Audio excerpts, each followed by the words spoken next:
Good evening, everyone. We shall commence. Thank you.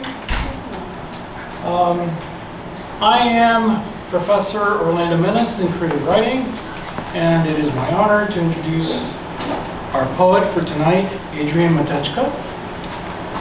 Adrian Matejka grew up in Indianapolis and is a graduate of the MFA program at Southern Illinois University Carbondale. He is the author of several poetry collections, among them his first, entitled The Devil's Garden, from Alice James Books, 2003, which won the New York, New England Award, and his fifth and latest, Somebody Else Sold the World, published by Penguin in 2021. Among Matejka's many honors, and there are many, are the 2008 National Poetry Series Award for Mixology and the 2014 Anisfield-Wolf BookAward for The Big Smoke, as well as fellowships from the Academy of American Poets, the Guggenheim Foundation, the Lannan Foundation, the National Endowment for the Arts, the Rockefeller Foundation, and a Simon Fellowship from United States Artists. He is the Ruth Lilly Professor of Poetry at Indiana University Bloomington and served as Poet Laureate of the state of Indiana in 2018 to 2019. Please welcome Adrian Matejka.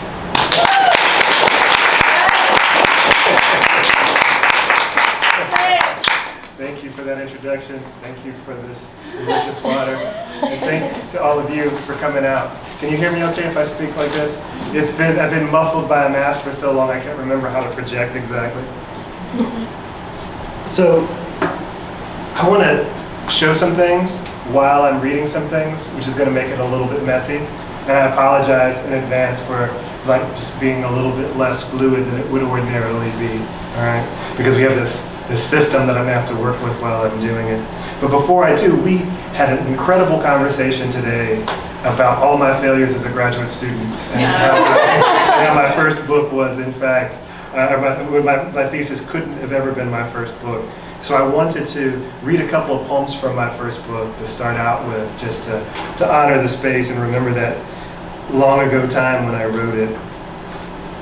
It's going to be 20 years next year from when it came out. So thank you all for that. I want to read a poem that's called Pigment, and it's in 4 sections, and each section is about a color. And I was trying to figure out how to make a color sound like music, if that's any, like synesthesia. This is the kind of stuff I was trying to do when I was in my youth. It's Pigment. They say the devil owns all blues. Transcendental dream shaded indigo, heavier than catgut when the moon is preening, cobalt homespun in Zaire, the country itself an outline of monopoly, lacking palette, belly color blue. They say Picasso played the devil's game because he couldn't afford red paint. My woman's slept-in hair can be blue. Mid-squawk vocal cord, taffeta ghost in a devil's chorus called blue. I don't know why, like the weight of water. So you see how I'm kind of trying to do it? I'm trying to figure out what blue sounds like. So this is the red. And I mentioned Thelonious Monk, the jazz musician who everyone should listen to. And also Eddie Hazel, who pops back up a little bit later in a different book that I'm going to share stuff from. Red. Monk's forgotten triangles of color, leftover stew meat in the fold shouldn't have been seen red. Down the drain, armatured memory, brewed melanin red. My brother's 5th grade handwriting, slide of needle punctuation. Need of pop for cursive like red branch trees applauding the wind just because. Red is the color of nausea, serration of tongue and lung intersection. Panhandling Eddie Hazel, eyes like Romare Bearden's color on a good day. Misnomer red, an apostrophe of ash trying to separate tobacco from bone. I had some ideas. I don't know if I still believe them, but I believed them in 2003. I'm going to read one more. It's just black and white, because this book was about being black but having a white mother. Black, white. Ecology leads to mixed color. lulled by ambiguity's generosity, the husk of absorbed light, that slim-spired Gaudí concoction. Check the cortex for totalities and color. Check the flesh stripped from Sikh heroes, brick underside, white. Check the rinds for permutations, black, sienna, teal, or magenta, improvisation in a modal spectrum. All right. I'm going to read one more of these and then move into the, basically the 21st century. I'm trying to find this poem. I wrote a poem about Miles Davis. And this whole thing's not going to be about music, but mostly. Everybody knows Miles Davis, right? I wrote a poem about Miles Davis when I was a junior in college, and it ended up being in my book. And so I wanted to share a poem that was from 1994. I feel like it seems good to share, if I can find it. For those of you who don't know, Miles Davis used to play his horn with his back to the crowd. So that's what I'm talking about. Miles runs the voodoo down. Back to the crowd, Miles hunches against the spotlight's weight. He has a fist of glitter punched up through the stage. His horn strains methodic notes for crooked-eyed cats and insomniacs scattered in octaves at his feet. When he plays, lily gray smoke swirls of light stretching up from his eyes, muted reflections in coffee cups, crumbling like the discarded orange of cigarette butts that hit the floor as squealing subway wheels, metal lips shivering against metal wheels, sparks spraying to the sides, heating a path on the overcoats of businessmen, unshaven expressions in movie poster rows, late for work, briefcases filled with noise, hanging arms numbly near the floor. He never turns, only passes from the stage, sweat trailing in sequin drops, Miles' voice in the background like dry rocks. Walk like that, baby. Yeah, walk like that. So I wrote that when I was a junior in college. I mean, it didn't look like that. It's changed some, but it's basically the same poem. And that was the day that I thought that I might be able to pull this off. The day I wrote that I was like, all right, I do have something maybe I can share. Mostly it's about music and being frustrated about, I don't know, a lot of things, the way you're frustrated when you're 20. And also when you're 50, I think maybe even more frustrated. So maybe that's a good segue from The Devil's Garden, which is my first book, to this book that we were talking about today. It's actually two books. About the funk group Funkadelic. It's got art in it. So I'm going to read a few poems and I want to show you the art, assuming that I can make it work again. So give me just a second.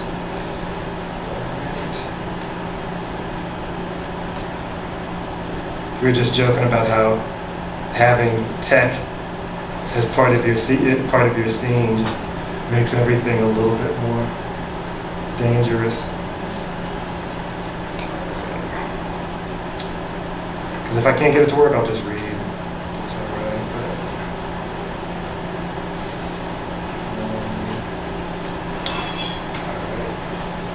Does that let me get back into it? I don't know.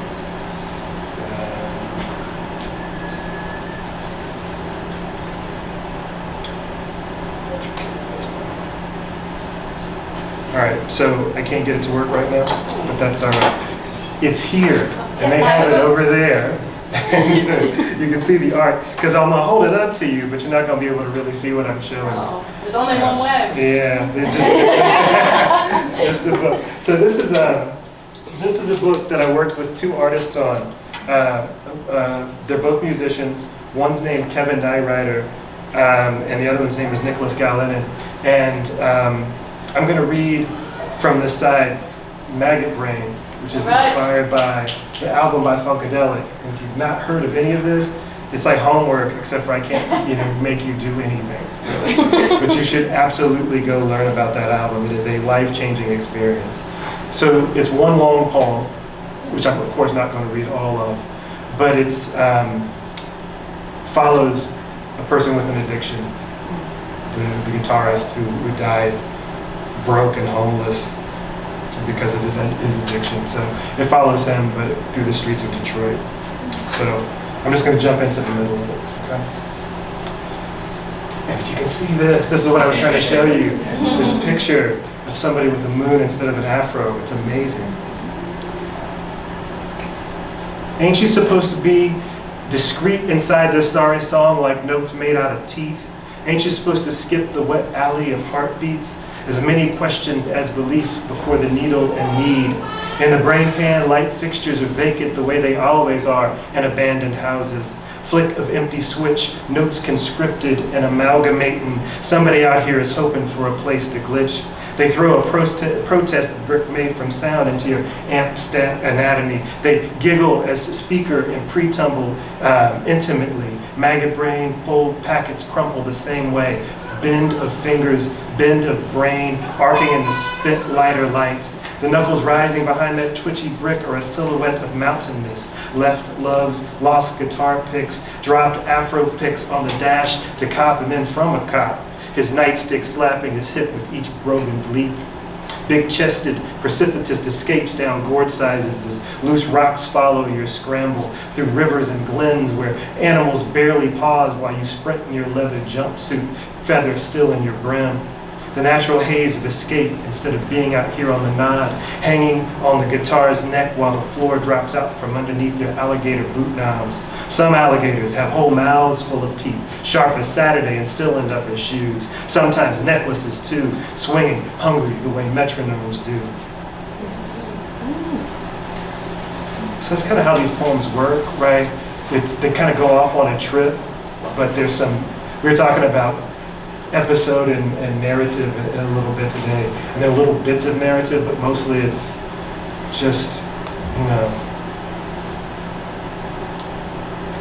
those are alligator shoes. Yeah. You can see him. I've been trying to get him to let me get a t-shirt made with these shoes on them.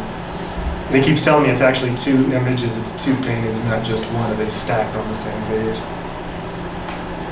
Let's talk about the metronome of loss. I once had hungry chatter before it got unsustainable. I once beat everything around me down like an unrelatable heart.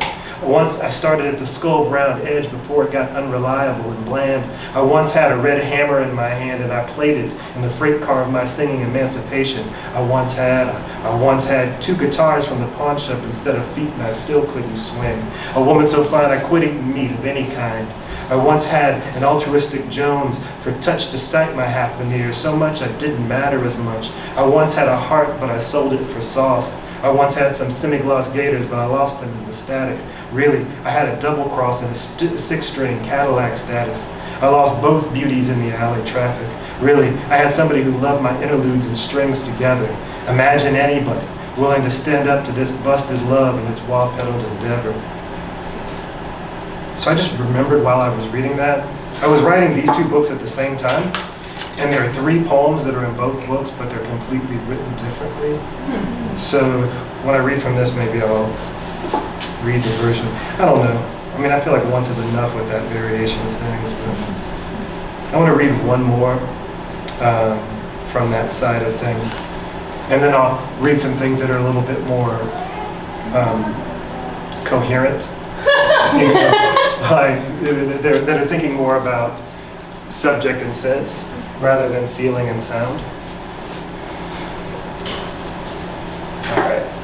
This is great. Thank you. Only the best. Only the best. Out here balling at Notre Dame. All right. So this album, Maggot Brain, the mythology is that George Clinton, who was the leader of Parliament, Funkadelic, told Eddie Hazel to play like his mama just died. And so when you listen to it, there's that kind of gravity. But what gets left out is that after that, like sort of in the middle of the recording, he came back and he's like, now play like you just found out she's still alive. So there's these 2 parts to it. One that is, well, just listen to it. This is from the part where he just found out. Click. That's what happens down here in the whole note dream when George Clinton says, play like your mama just died. Blank slink, it's drippy on the aortic bridge and way past time to sing anything else. She's already gone and shadows swerve penthouse tall on the busybody tradition. Ain't you supposed to be part of the ADG coalition?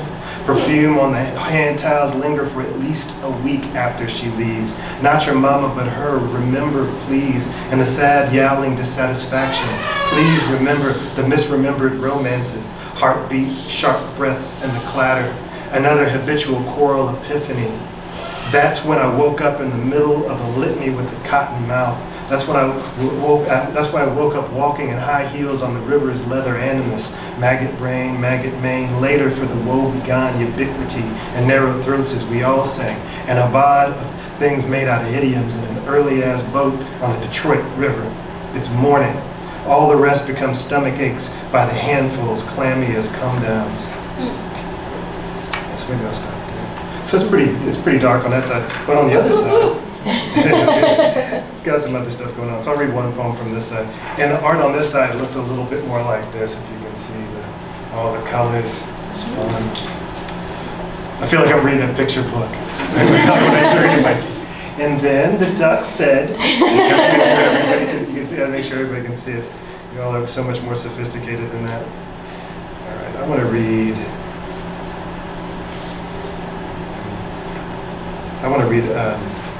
this poem, Vital Juices.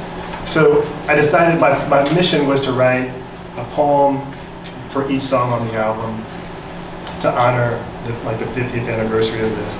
And this song, Vital Juices, isn't actually a song. It's that they cut a song, but the band kept playing, and then they turned what they kept playing into this song. So if you ever listen to it, there's a song called Red Hot Mama. I remember this is all like 1973. It's called Red Hot Mama. And when that ends, they're still just going off. And the end of that becomes the beginning of this song, Vital Juices. And I've never tried to read it, so I wanted to try to do that since you've been so patient already with me. Vital Juices for Eddie Hazel. Some things stay red hot and symmetrically split, yet vital and slick hot. A whole silhouette of smoke flipped around itself like a tongue stuck in a fishnet of sweet intent. What an aberrant analogy of us, what an absolution pretending to be the patient minutes before alchemy makes a guitar, where the tongue should be, indents both sides of the spine's directive, half circled into half-drawn sky, and between skirt hip and skirt rim. Incantations of hair, dimpled spectacles on the low back. What an exquisite Saturday. Backlit by the spotlight where the get loose strata better be. And this glint slick, insidious lip, stomachs and the conga's ass-lipped octave, that's all there is in the backlit strobe. Yeah. So if you listen to it, it'll make more sense. That's an excuse built in for anybody who wants to be a poet. Listen, all you have to do is see the movie and then you'll understand everything I just said. All right. So that was one of the books that I was working on during COVID. And this is the other book I was working on. And we talked earlier that it takes me 5 to 6 years to write a book. And I wrote these two in like 2 years. And so they're weird to me in that way. I still feel like I'm making friends with them even though they've been out for 6 months. Because they both came out the same month too, which was great. All right. So, Somebody Else Sold the World is all poems about the pandemic, which I thought was going to be way gone by the time the book came out. It's about the protests, George Floyd, Ahmaud Arbery, Breonna Taylor. It's love poems, it's about divorce, it's about a lot of things. But I was cooped up thinking about it all during COVID. So I'm just going to read a few. Somebody Else Sold the World. And before I knew it, the violet sky flagged with the sun's violent demands. For magnolias in bloom, natural light, any place magnanimous, without locks or doors. Different kinds of masks for being and breathing. The antagonists with their vanity tans and usual mischiefs whistled jingles about liberties and war while we buttoned up in our confinement and we dreamed about hugging. We talked about was and when we missed our friends and dentist appointments. Molars dropped out without breathable air. Hair forgot its natural colors without the testimonies at intersections and barbecues.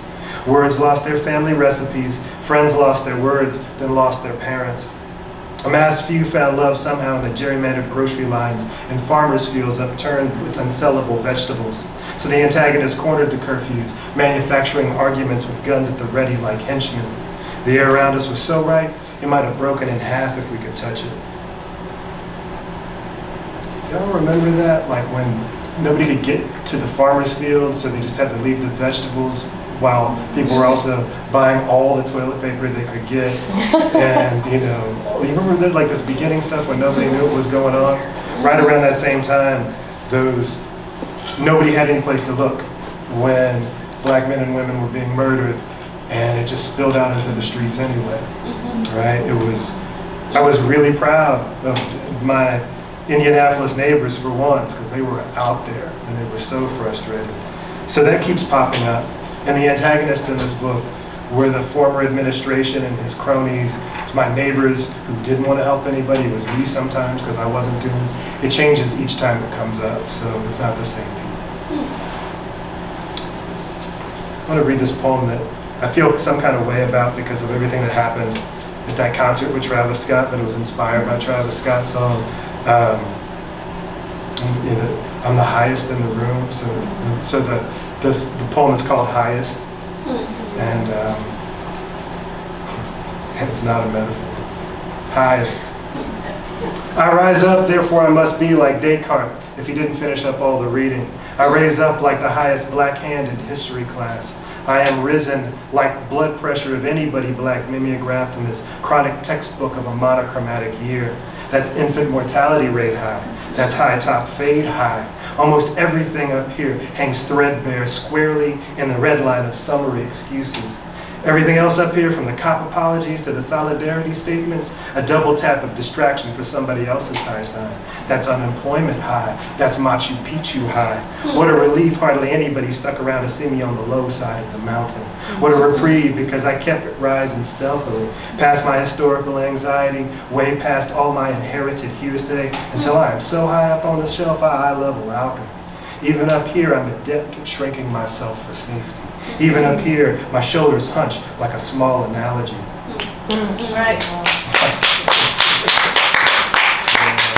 Y'all remember that too? Right? All of a sudden, everybody was like, Black Lives Matter. I was like, did it really, Procter & Gamble? Until today? You know what I mean? Come on. The rest of us have been out here doing this work. All right. I told you that this was a book about divorce and love and things like that. And I want to read this poem called Hall. Because it includes a reference to my dog and also to my old house. I used to live in a sandstone house wrapped up in flowers. They weren't tall like Neruda's in his city next to the sea. My flowers quick-stepped like the town I walked Otis through. Little magentas, roses, sing-song rehearsals of sing-along yellows and winking whites when the right breezes kicked up. Out in the yard, neighborly blossoms falsetto to the canopy each and every spring. Suburb of aromatic layers, trimmed hedges pollinating windows while my little girl gospeled down the long stair of reverie. Glory be. Her harmony bit me like the stark song in the back talk. Euphonium along the length of yawning houses, those for sale signs and empty windows with timed lights. Everything sang its entropy. Almost everybody grew eventually, not by revolution, but by realization. Nostalgia made mnemonic. What else could I do after leaving that house other than become part of the chorus? Glory be my aberrant attendants, still trying to itemize the litany of sunstruck days the way Sisyphus did, hauling his bundled shipwreck up to the recycler for a few copper coins in the smoke. Glory be my busted fatherly heart. There's other poems about my kid in here. Most of them is me giving her a hard time because she had this corny boyfriend when she was like 11. It's not the thing she wanted. But sometimes you got to do it to make sure they understand what's up. All right.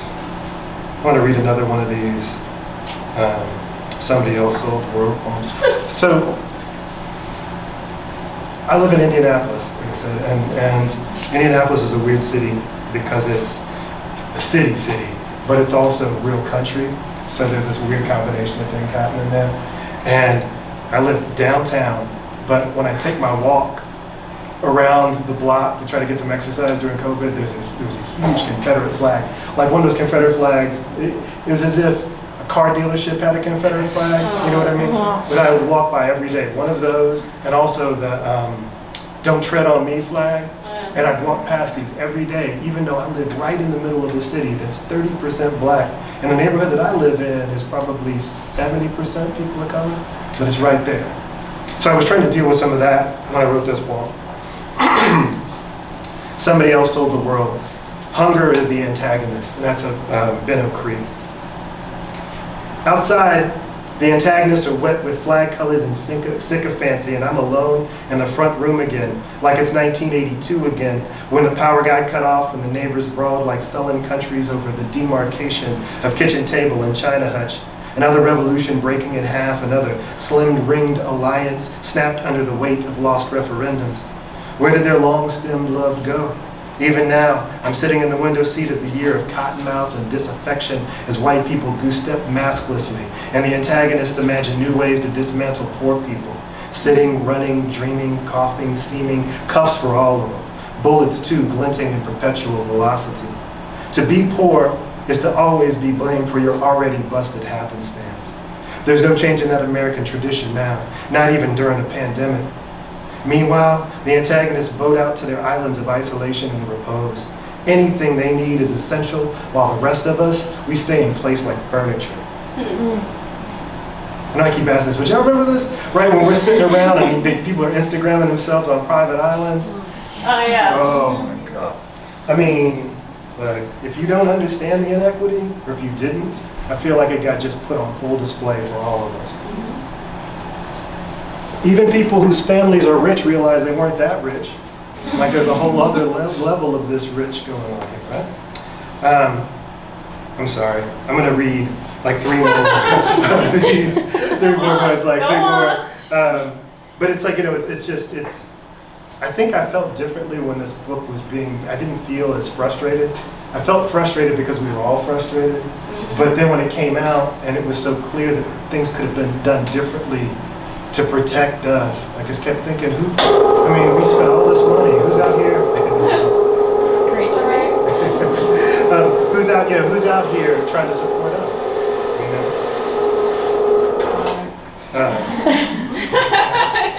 This poem is called Bullet Parts, and I wrote a section of the poem for each part of the bullet. There's 5 of them, but I'm only going to read 2. All right. There's 5 parts of the bullet. The first one is the primer. And what I was trying to do was trying to imagine a bullet being something better. And I mentioned in one of the poems, I don't know if I'm going to read it, but there are 10 billion bullets manufactured in the US each year. At least 10 billion, because indigenous communities, like reservations, don't have to report the bullets, the armaments they create, because they're their own sovereign entities. And like people on their, South Dakota, compound, make their own armaments and they don't report them either. So it's at least 10 billion. 10 a year, right? Primer, that's it's made out of brass and lead. The bullet base is made from a kind of brass that otherwise would have been used in a classroom doorknob or a cheap ring at one of those pre-quarantine gathering spots with games of chance and lights that surprise and delight. Or molded into new French horns for the underfunded youth band. No solos for the hornist, but they are still vital to the orchestra. At the center of the brass base, an igniter made out of lead. An igniter is only good at exploding, but the lead might have scratched love in meticulous notes and old-time penmanship, or become part of the paint behind a periodic table with elements in the back of a public school classroom. PB atomic number 82. It's right there, lining Roman aqueducts and wine vats at the other end of the empire. It's right there, holding reactors and their radiations close as a friend in need. Walkman batteries running out in the middle of the slow jam again. The voices get thicker and deeper in the tape correction. In some other life, the primer would have probably gone in another direction. And I'm just going to read the last part of it, which is the bullet that we all know, like the part that, that actually does the most harm. It's made out of lead and alloy too. Lead in the belly, copper and nickel skin in abundance each year. 10 billion bullets made in America each year. Enough bullets to kill all of the earth each year. Bullets hit 3 times faster than we can hear its concussion. The bullet breaks the air with a 2,182 mile-an-hour admission. The bullet is a grim onomatopoeia for itself. The bullet is a slim allegory for a gun-happy nation and its attendant segregations, lead belly wrapped into grinning Freedom Amendment. A gun is almost more important than what comes out of it. A gun is always more important than the people in front of it. Here we are again, so many black women and black men in front of it. So I'm going to just read one more of these. I'll tell you, it's not all like pissed like that. There's a whole cycle of poems called love poems, like love notes, where I was trying to reimagine the love notes that check this box. Like, I don't know if I'll do that anymore, but I just I'm embarrassed to read them today, so I'm going to read something that's got a little more. It's a different thing. All right. So this is one more of those Somebody Else Sold the World poems. It's about excuses. I don't know if I should excuses. It's a real good deal excuses. It's not mine even if I could excuses. If I don't do it, someone else would excuses. If I don't play along, I'll be excuses. I'm committed to it now, see excuses. Oh no, not me excuses. Excuse me, I'll get you back next Tuesday. Let us go, you and I, excuses. Excuse me because I loved you too much. Excuse me because I swerved too much. Well, what had happened after it was excuses. Well, I planned to catch a bus after it, excuses. It was dark and he was dark, recuse me. There's no one to help me, excuses. I was worried about my safety, excuses. What about me, excuses? Excuse me, what about me? All right, so that's this one.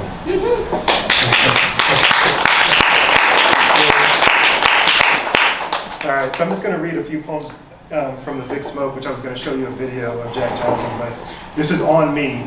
I couldn't get it to work.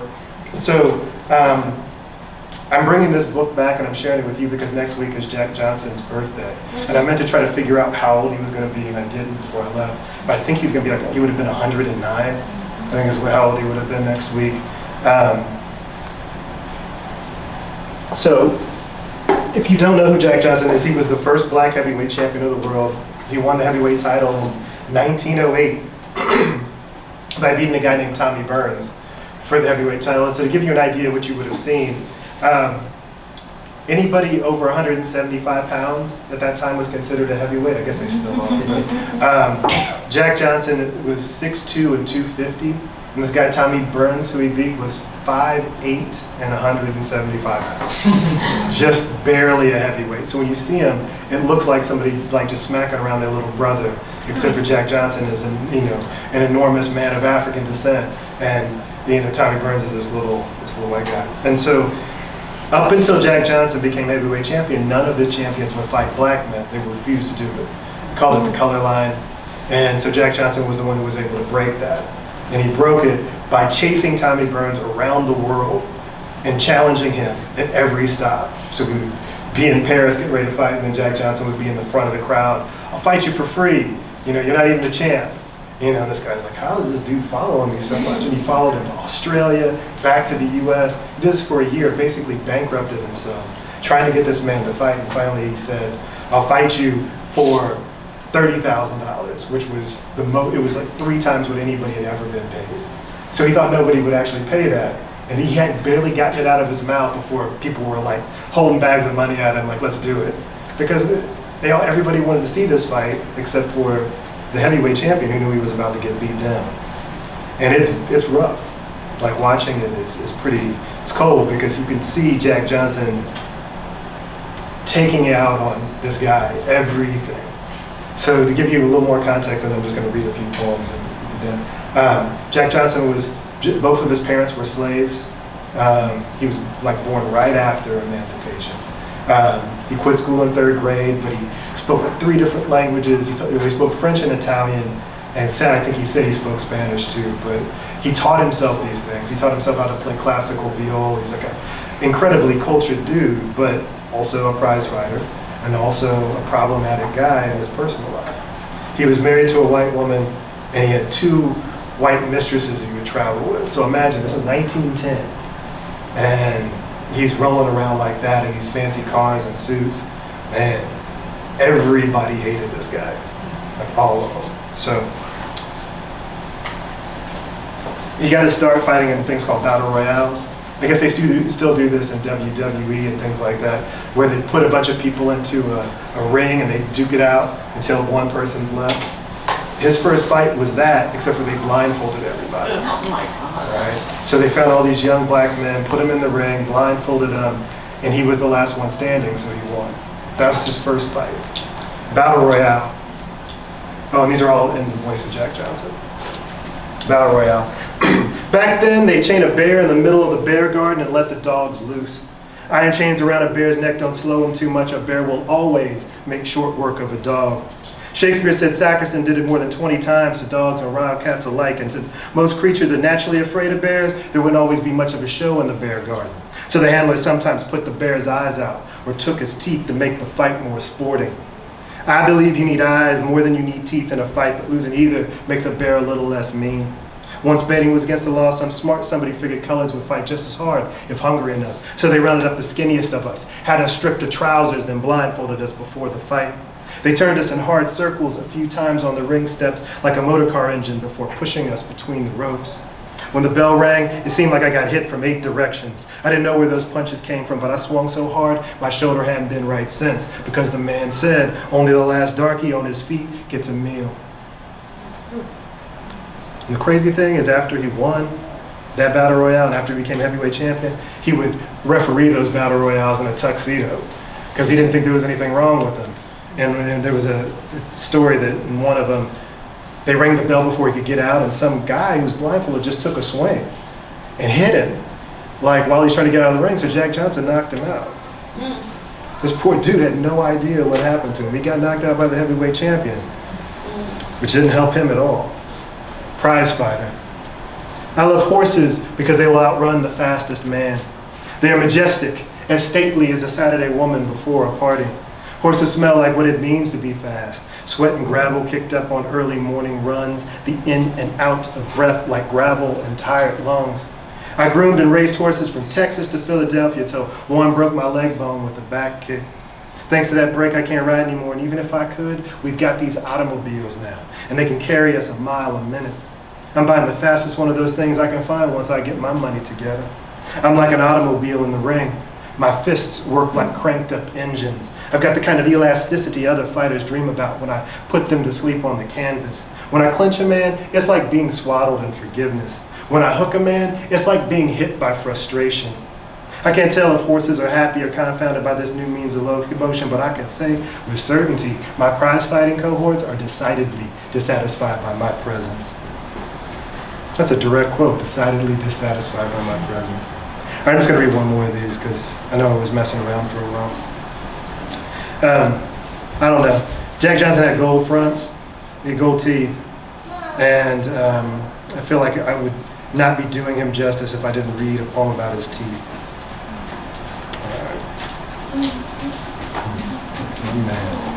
All right. So this is called Gold Smile. Thank you for listening to this just completely, potluck reading. It's a pleasure.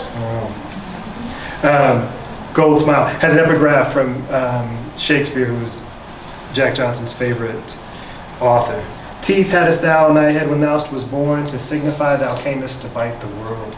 That's from Henry VI. They call teeth dent in France, and the name makes sense the way teeth do what they do to bacon and shoulders and cakes. The French word for gold is or. So when the folks in Paris describe my smile, it sounds like what happens when I punch a door. Dent's door. Dent's door, the French children say when I open wide. Dent's door, Etta said when she locked herself in the powder room. Tommy Burns said Dent's door when I was hooking him into asking for forgiveness. His people back in Canada would have said the exact same thing if they were in Sydney to witness our spectacle. Before we got into the ring, I told Tommy, the only reason I got these gold uppers is to make every bite of my food twice as expensive as it used to be. Hey, thanks everybody. Thank you.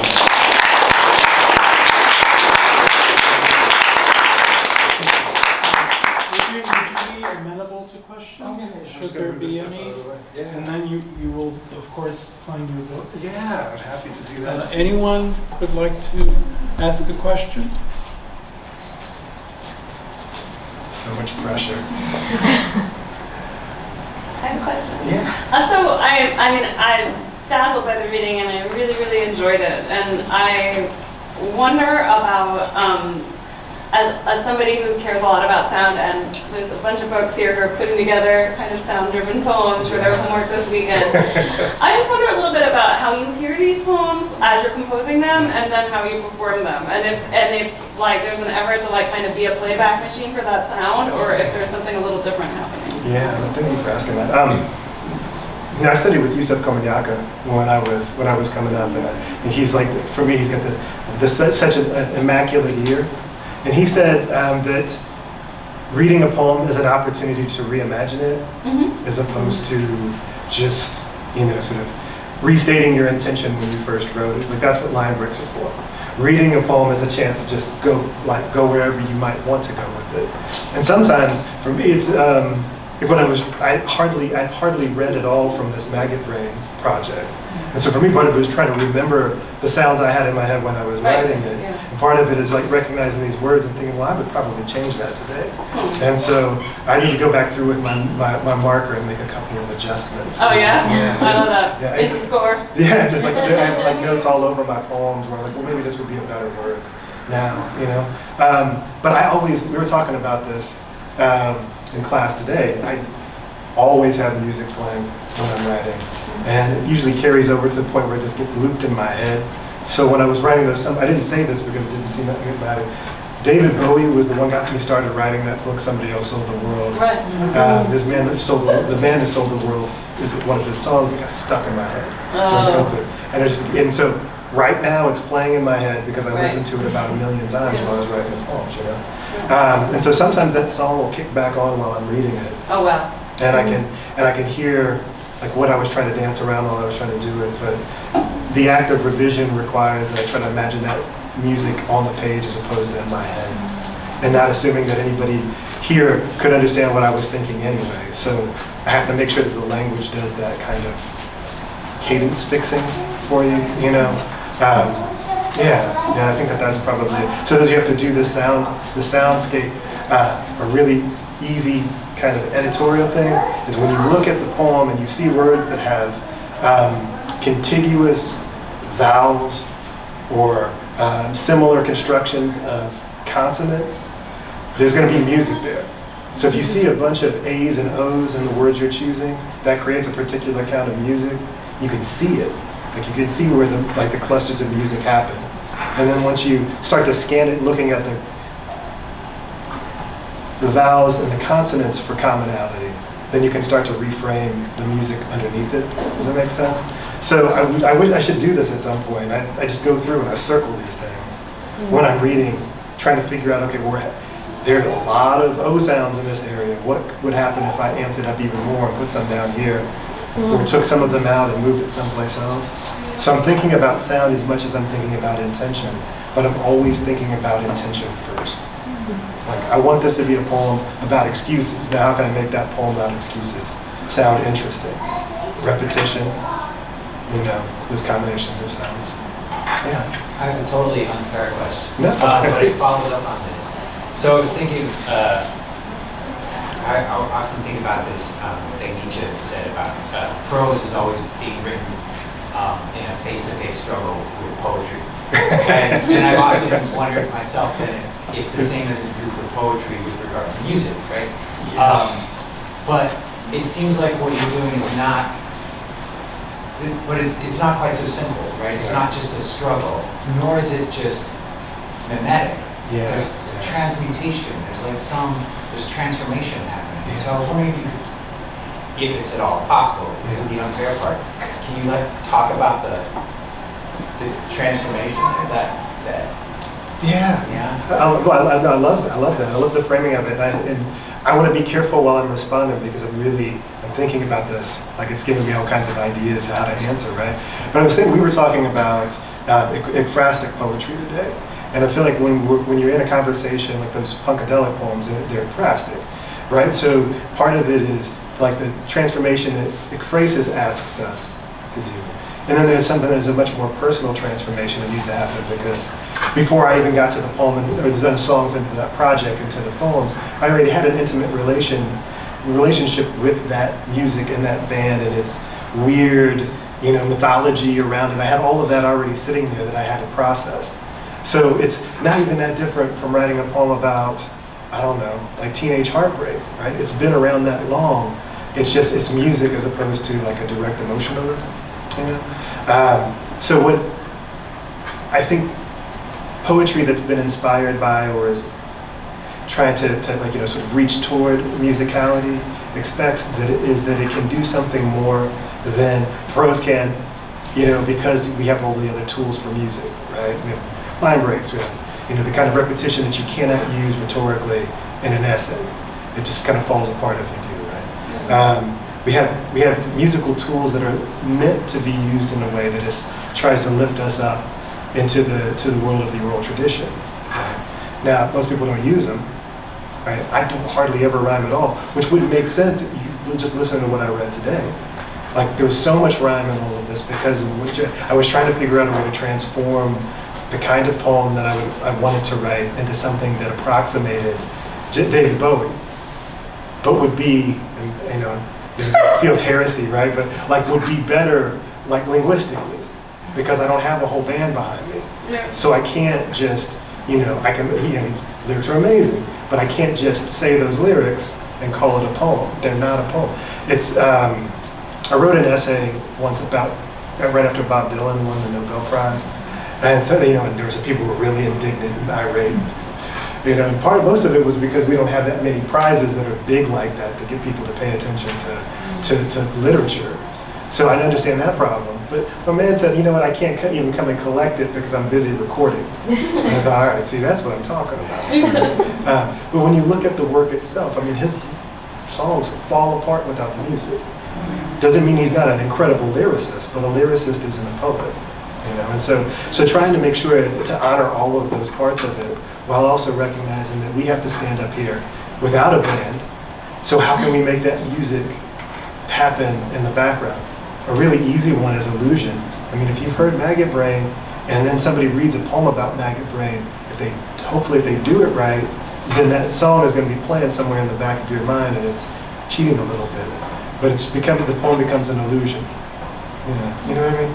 I don't know if I actually directly answered the question, but I love it. I feel like there's a whole lecture in that somebody else needs to do, because I need to think more deeply about it, but that's really wonderful. Thank you. Yeah. Anyone else with a question before we conclude and our poet signs books?